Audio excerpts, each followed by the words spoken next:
कपसाड welfare association की अध्यक्ष doctor पूजा गौड़ ने ब्लॉक चकराता के खिलाफ शुक्रवार को त्यूनी तहसील में धरना प्रदर्शन कर प्रधानमंत्री नरेंद्र मोदी और मुख्य सचिव उत्तराखंड शासन को ज्ञापन भेजा।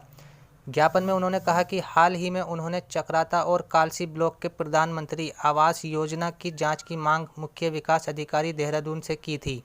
उनके निर्देश पर वीडियो चकराता राजेंद्र जोशी ग्राम पंचायत अटाल सेंज की पंचायत जांच करने 11 जून को पहुंचे। आरोप है कि अधिकारियों ने जांच को निष्प्रभाव बनाने के लिए सैकड़ों लोगों की भीड़ एकत्रित की गई, जिसका विरोध डॉक्टर पूजा गौड़ ने किया कि जिन लोगों ने प्रधानमंत्री आवास सूची बनाई है वे अपनी जांच किस प्रकार से कर सकते हैं, लेकिन इसके बावजूद जांच करने पूर्ण वीडियो चकराता 7 जुलाई को अटाल पंचायत में पहुंची, जहां उन्होंने खाना पूर्ति करके वापस चल बनी। कहा कि यदि जांच निष्पक्ष नहीं हुई तो संगठन ब्लॉक के खिलाफ न्यायालय की शरण लेने के लिए मजबूर होगा।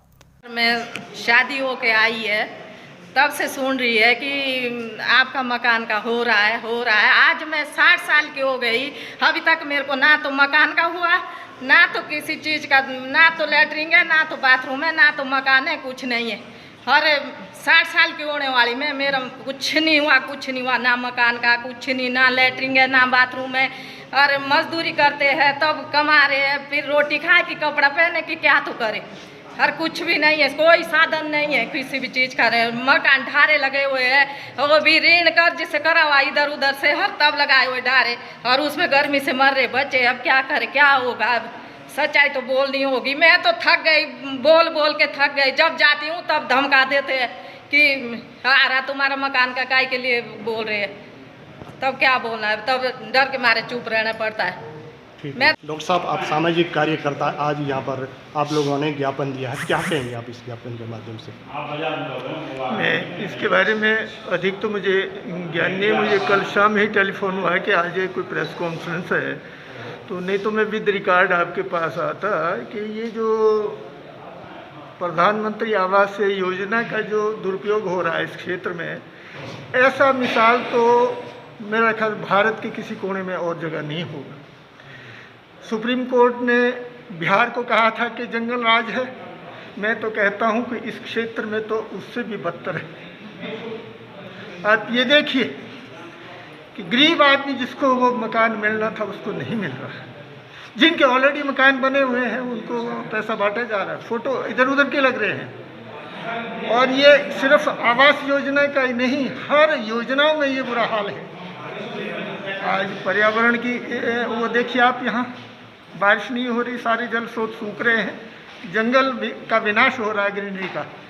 और आपके जितने भी विभाग हैं, मतलब यदि चौकीदार, मैं मोदी जी के शब्द याद करवाता हूँ आपको कि अगर चौकीदार कठोर है तो चोरी हो ही नहीं सकती, या उसकी जान जाएगी या चोरी नहीं होगी। तो मतलब चौकीदार ही बिक जाए। आज स्थिति ये है। मुझे कल रात को डॉक्टर गौड़ का टेलीफोन आया था कि जांच अधिकारी जो स्वयं लिखता है उसमें, उनको जांच अधिकारी की दूध की चौकीदारी बिल्ली को, क्या है ये शासन है? मैंने इस संबंध में महामहिम राज्यपाल को भी लिखा है और नए मुख्यमंत्री को भी लिखा है, पर मुझे पता है कि ये सब उसकी टोकरी में जाता है। ये मैं तो ये समझता हूँ कि यहाँ शासन नाम की कोई चीज़ नहीं है। डॉक्टर साहब, ये प्रधानमंत्री आवास को लेकर जो आवाज़ उठ रही है, क्या आप भी मानते हैं कि इसमें भ्रष्टाचार हुआ है? अत्यंत, जिसको सीमा नहीं है। मैं अपने गांव की बात कर रहा हूँ, आप भी उसी पंचायत से हैं। जब ये अलग हुई तो कुछ तो मकान हुए होंगे, उसके बाद करीब 200 घर बने हैं। तो इसका मतलब जब पंचायत बनी तो वहाँ तो एक भी घर नहीं था। मुझे इस चीज़ का, और 2 बार मिले हैं एक ही परिवार को, जिसकी FIRs भी हुई है, बट कुछ नहीं होगा क्या इस देश का? जो गरीब है, अभी मैं एक महिला का भी इंटरव्यू सुन रहा था, तो कितने दुख की बात है। मैं जानता हूँ इन लोगों को, इनके पास वास्तव में मकान नहीं है और इसके बहू बेटे सब अलग अलग रहते हैं। तो जो नीडी पर्सन है वो तो आवाज़ ही नहीं उठा सकता, उनको धमकाया जाता है, उनकी से नहीं है, बंदरवाट। अच्छा, यदि भी भ्रष्टाचार अगर उस गरीब को मिलता है जो पात्र है उसके लिए, वो कम से कम एक कदम ऊपर उठेगा। मैं ठीक कह रहा हूँ? अगर उसको पूरा पैसा मिलता है तो एक कदम ऊपर उठेगा वो। पर होता क्या है, अगर 4 लाख का 5 लाख का काम है, उसको 10-20 हज़ार मिल जाते, उसको मुफ्त के मिल जाते, काम नहीं होता। तो क्या ये मैं सरदार भगत सिंह जिनकी शादी भी नहीं थी, उन्होंने हंसते हंसते फांसी का फंदा पहन लिया, और आज हम लोग दीमक बने हुए हैं, जिसमें मैं भी हूँ समाज में, मैं भी इसी समाज से हूँ। हम दीमक बने हुए हैं कि राष्ट्र के रूपी इस वृक्ष को छेद कर रहे हैं।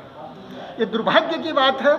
मैं यहाँ इसके लिए आज का नवयुवक जो है वो आगे है। अगर उन्होंने भविष्य का निर्माण करना है, आज देखिए पर्यावरण में सब जगह बारिश हो रही है, इस क्षेत्र में बारिश नहीं है। ठीक है, नाम क्या है? आप यहाँ तहसील में आज ज्ञापन दिए, क्या कहेंगे आप? जी, मेरा नाम अन्नू गौड़ है। हम खेड़ीज गांव से है। हमारा जो मेन है वो मनरेगा का है।